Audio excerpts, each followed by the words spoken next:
Hi, welcome back to our channel.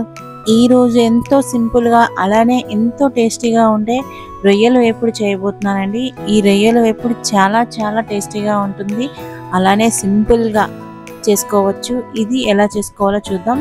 నేను ఇక్కడ 1/2 kg రొయ్యలు తీసుకున్నానండి. నీట్గా క్లీన్ చేసుకున్నాక ఇందులో 1 స్పూన్ పసుపు, 2 స్పూన్స్ కారం, అలానే మనకి రుచికి తగినంత ఉప్పు వేసుకున్నాను.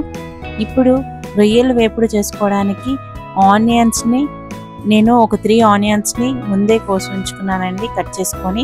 అలానే కరివేపాకు, పచ్చిమిర్చి, తెల్లుల్లి.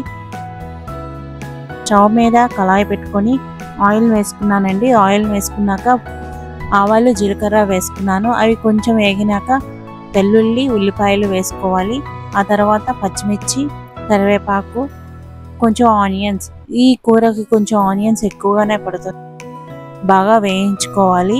ఇవి గోల్డెన్ బ్రౌన్ వచ్చినంత వరకు వేయించుకుందాం. ఈ రొయ్యల కూర మనం సింపుల్గా చేసుకోవచ్చండి.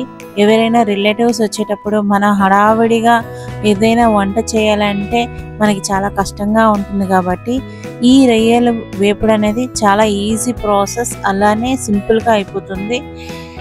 ఒకసారి మీరు కూడా ట్రై చేసి చూడండి. మనం ఏదైతే మ్యాగ్నేట్ చేసి ఉంచుకున్నామో రొయ్యల్ని ఇందులో వేసుకుందాం. ఈ రొయ్యలు మ్యాగ్నేట్ చేయడం వల్ల ఉప్పు, కారం, పసుపు అంతా బాగా పట్టుకొని ఉంటుంది కాబట్టి చాలా టేస్టీగా ఉంటుంది. ఇప్పుడు మనం బాగా కలుపుకుందాం. ఇది బాగా వేగాలండి. ఎంత బాగా వేగితే అంత టేస్టీగా ఉంటుంది.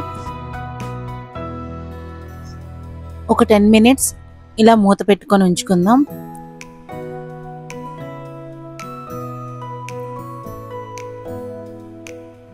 చూసారుగా 10 మినిట్స్ తర్వాత ఆయిల్ అంతా బయటికి వచ్చేసింది.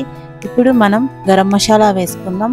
ఒక 2 స్పూన్స్ గరం మసాలా వేసుకున్నానండి.